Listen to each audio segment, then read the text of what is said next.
নাহমাদুহু ওয়া নুসাল্লি আলা রাসূলিহিল কারীম আম্মা বাদ। আপনি কি একটি সুন্দর কল্যাণময় জীবন চান? আপনি কি চান আপনার মনের সুন্দর প্রত্যাশাগুলো পূর্ণতা পাক? আপনি কি চান আপনার সুন্দর স্বপ্নগুলো বাস্তব হোক?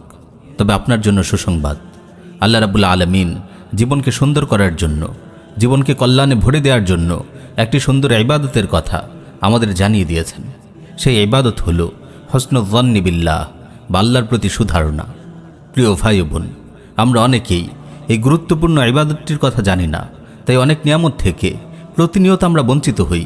আল্লাহ রাব্বুল আলামিন আমাদের খালিক, তিনি আমাদের সৃষ্টি করেছেন। আল্লাহ আমাদের রব, তিনি আমাদের লালন পালন করেন, তিনি রিজিক দেন, তিনি হিদায়াত দান করেন। গোটা বিশ্বজগতের তিনি একচ্ছত্র নিয়ন্ত্রক। তিনি রহমান, তিনি রাহিম। আমাদের অস্তিত্বের প্রতিটি কণা তার রহমতের কাছে ঋণী।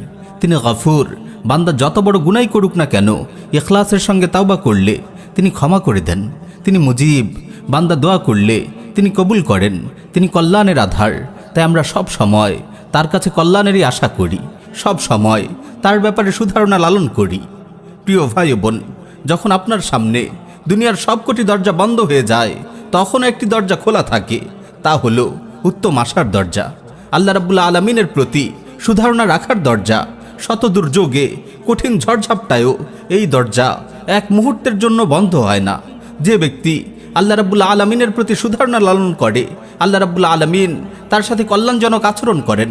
সহিহ বুখারীতে এসেছে, আল্লাহ রাব্বুল আলামিন ইরশাদ করেন, আনা ইনদা যন্নি আবদি বি, আমার বান্দা আমার প্রতি যেমন ধারণা রাখে আমি তার সাথে তেমনই আচরণ করি। এই হাদিসে কুদসি থেকে বোঝা গেল, বান্দা আল্লাহর প্রতি যেমন ধারণা রাখে আল্লাহ বান্দার সঙ্গে তেমন আচরণই করেন। বান্দা যদি আল্লাহর প্রতি উত্তম ধারণা রাখে তবে আল্লাহ তার সঙ্গে উত্তম আচরণ করেন, আর বান্দা যদি আল্লাহর প্রতি মন্দ ধারণা রাখে তবে বান্দা কল্যাণ থেকে বঞ্চিত হয়। তাই আমাদের উচিত সব সময় আল্লাহ রাব্বুল আলামিনের কাছ থেকে কল্যাণ প্রত্যাশা করা। প্রিয় ভাই ও বোন, আল্লাহ রাব্বুল আলামিন হলেন কল্যাণের ভাণ্ডার। দুনিয়ার সব মানুষের সব আশা পূরণ করলেও তার ভাণ্ডারে সামান্য কমতি হবে না। তিনি তার বান্দাদেরকে ভালোবাসেন এবং ন্যায় বিচার করেন। তিনি তার রহমত ও কুদরত দিয়ে আমাদেরকে ঘিরে রেখেছেন।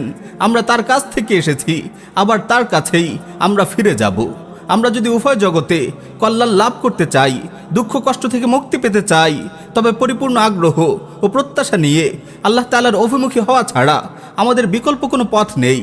যখন পৃথিবীর সবার সব চেষ্টা ব্যর্থ হয়ে পড়ে, আশার দুয়ারগুলো বন্ধ হয়ে যায়, কষ্টগুলো বিফলে যায়, তখন কেবল আল্লাহ তাআলার প্রতি সুধারণার মাধ্যমে সব কষ্ট ও প্রতিকূলতা থেকে উত্তরণ লাভ করা সম্ভব। সাহেব উমদাতুল কারি আনা ইনদা যন্নি আবদি বি হাদিসটির ব্যাখ্যায় বলেন, যদি মানুষ ধারণা করে যে আমি তাকে ক্ষমা করে দেব, তবে আমি তাকে ক্ষমা করে দেব। আর যদি ভাবে আমি তাকে শাস্তি দেব, পরকালে পাকড়াও করব, তাহলে তার ধারণা অনুযায়ী আমি আচরণ করব। যদি তার মাঝে সামান্যতম আশা থাকে, তাহলে আল্লাহ তাআলাও তাকে আশান্বিত করেন।